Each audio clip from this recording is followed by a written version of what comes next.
The American political process is devoid of any real choice. What I mean to say is that your vote, despite your being fed a seemingly never-ending directive telling you otherwise in the days leading up to any major American election, your vote counts for nothing.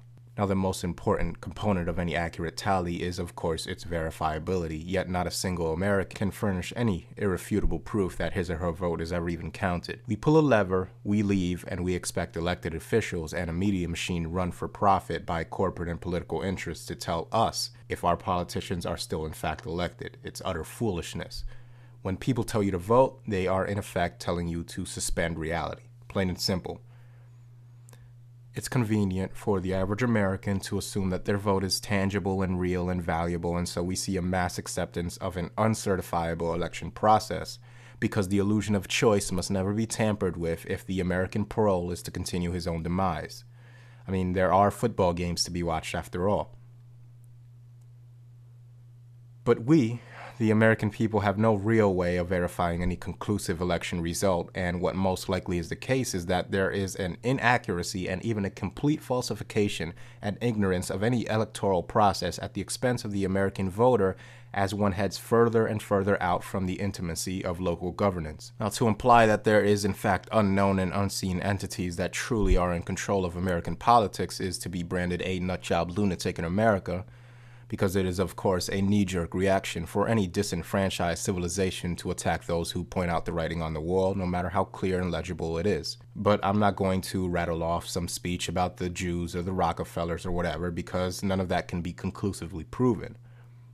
True power, when wielded correctly, is, of course, almost always invisible. So I'm going to simply state that the situation is very clearly one in which a robust media machine is functioning as a vast feeler apparatus designed to tacitly gauge the general public consensus via polling and creating the illusion of objectivity by introducing a controversial issue and debating only a limited set of viewpoints, conversation framing if you want to call it that. The media, functioning as this feeler apparatus, is then of course required to have an intimate knowledge of public consensus. When enough pressure is exerted by the public, the trajectory of the political body will reflect that. It's not the true wishes of the people, but a manageable facade of what people think that they want and need from their political intelligentsia. If a war is needed, then these stupid American proles will be groomed for war. They'll be asked, but really told their opinions of whether or not a diplomatic or military solution to the problem in wherever stand is favorable, counting on the fact that they'll never really ask themselves whether either is necessary in the first place. The average American is so out of touch with reality that any behavior, absolutely anything, can be introduced, debated, normalized, and accepted within a period of a decade, maybe even less. The sad state of American manhood has been reduced to the beer-swilling, sex-crazed sports acolyte through this very process. The effeminate, self-hating vegetarian male heterophobe, as well as the pseudo-Christian, red-blooded American evangelical warmongering right-winger, they're both prototypes of the same kind of operant conditioning. Not a single original thought between either of them exists, and in fact, every American cultural archetype arose through this culture/perspective assembly line. We have no sovereign consciousness. It's no surprise that our political process has been taken over completely, and not just co-opted, but completely commandeered so as to be rendered useless.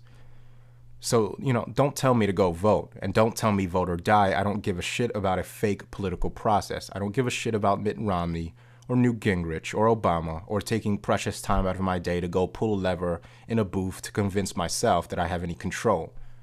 I guess that since Americans generally are aware that they're getting fucked over by the state, they at least demand a lever to pull to make them feel special and important. It's very romantic, but a futile, childish gesture devoid of any political potency. The real possibility for change lies in the swaying of minds and the changing of perspective, since this political system is one that eschews exactitudes.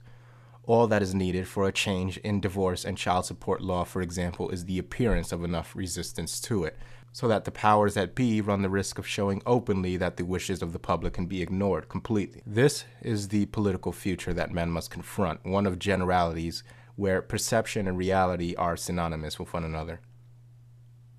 More on this later.